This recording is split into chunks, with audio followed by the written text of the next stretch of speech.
આપણે ઘઉંનો લોટ ચાળી લીધો છે એક કાથરોટમાં અને હવે આપણે બનાવીશું ઘઉંના લોટની તીખી પૂરી. તીખી પૂરી જો ઘણી પ્રકારની બને.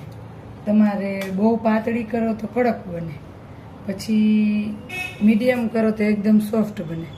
તો તમારે કેવી બનાવી હોય એ પ્રમાણે તમારે વણવાની. કડક કરવી હોય તો પાતળી વણવાની અને સરસ કૂણી કરવી હોય તો જરીક ભૈરી વણવાની.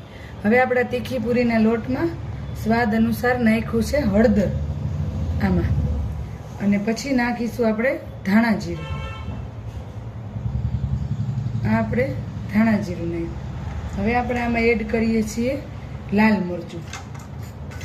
લાલ મરચું એડ કરીએ છીએ અને આપણે આ ખાવાની છે કાલે સાતમના દિવસે. તો આપણે કાલે આખો દી ઠંડુ જમવાનું છે, એટલે આપણને વાયુ કે ગેસ કે એવું ન થઈ જાય એના માટે થઈને આપણે આમાં નાખશું 1 ચમચી હિંગ. આપણે આમાં હિંગ પણ એડ કરી છે. હિંગ આખી ચમચી થાય એટલી તમારે એડ કરી દેવાની, એટલે તમે આ કાલે ઠંડુ જમો તો તમને ગેસ કે વાયુ ન થાય. અને આ હવે આપણે એમાં નાખીએ છીએ મોણ, એટલે કે તેલ. તેલનું આપણે આમાં મોણ નાખશું. આપણે જેટલો લોટ હોય એ પ્રમાણે મોણ નાખવાનું છે.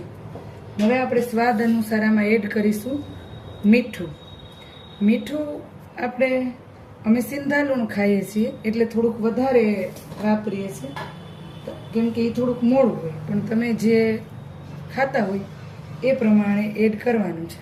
હવે આપણે આમાં નાખીએ છીએ સાબિત જીરું, એટલે કે આખું જીરું. આખું જીરું આપણે પૂરીમાં બહુ સરસ સ્વાદિષ્ટ લાગે. હવે આપણે આનો લોટ બાંધી દઈશું. જો હવે આપણે આ લોટ બંધાઈ ગયો છે. આ છે આપણે તીખી પૂરીનો લોટ. સરસ મજાનો પીળો ધમરક જેવો તીખી પૂરીનો આપણે લોટ બંધાઈ ગયો છે. હવે આપણે કરીશું આમાંથી તીખી પૂરી કરીશું.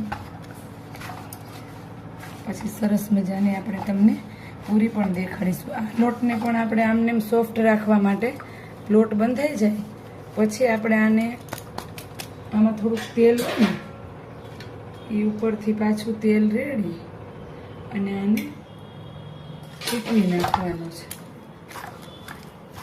પૂરી વણીએ ત્યાં સુધી સરસ મજાનો લોટ આપણો આવો નવો રહેશે. હવે આપણે બનાવીએ છીએ આ તીખી પૂરી. તો આપણે તીખી પૂરી પણ વણી લઈએ છીએ. આપણે આવી રીતે અમે જો કૂણી ખાઈએ છીએ એટલે અમે સેજ તીખી પૂરીને ભૈરી રાખીએ છીએ. પણ જો તમારે એકદમ કડક જોતી હોય તો તમારે એકદમ પાતળી વણવાની છે. અને અમારે સેજ પોચી બધા ખાય છે એટલે અમે એટલી થોડીક ભૈરી પૂરી બનાવીએ છીએ. અને તમારે જો કડક જોતી હોય તો તમારે થોડીક પાતળી વણવાની છે.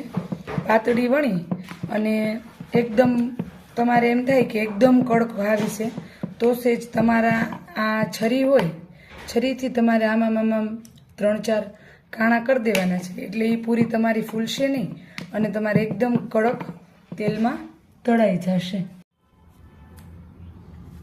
જો આપણે પૂરી આ બની ગઈ છે અને જો આપણે આ બતાવી છે વણેલી પૂરી. આપણી તીખી પૂરી પણ વણાઈને અને તૈયાર થઈ ગઈ છે સરસ મજાની.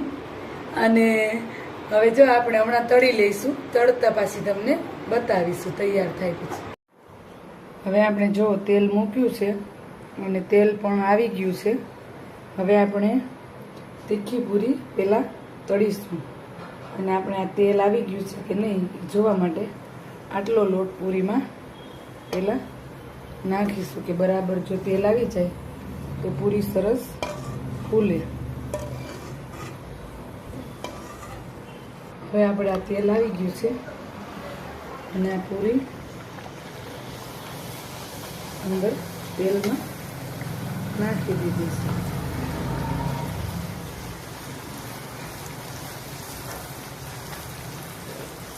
આ આપણે પહેલાં 3 પૂરી ગાય કૂતરાની કરીશું. આપણે એવું પહેલેથી ગાયની ને કૂતરાની પૂરી બનાવીએ છીએ.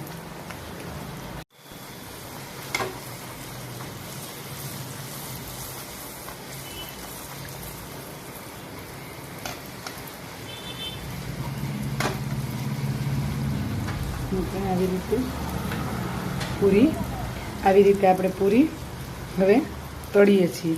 તો જો આપણી પૂરી ફૂલીને દડા જેવી થઈ ગઈ છે. હવે આપણે આવી રીતે હમણાં બધી પૂરીને તળી લઈશું.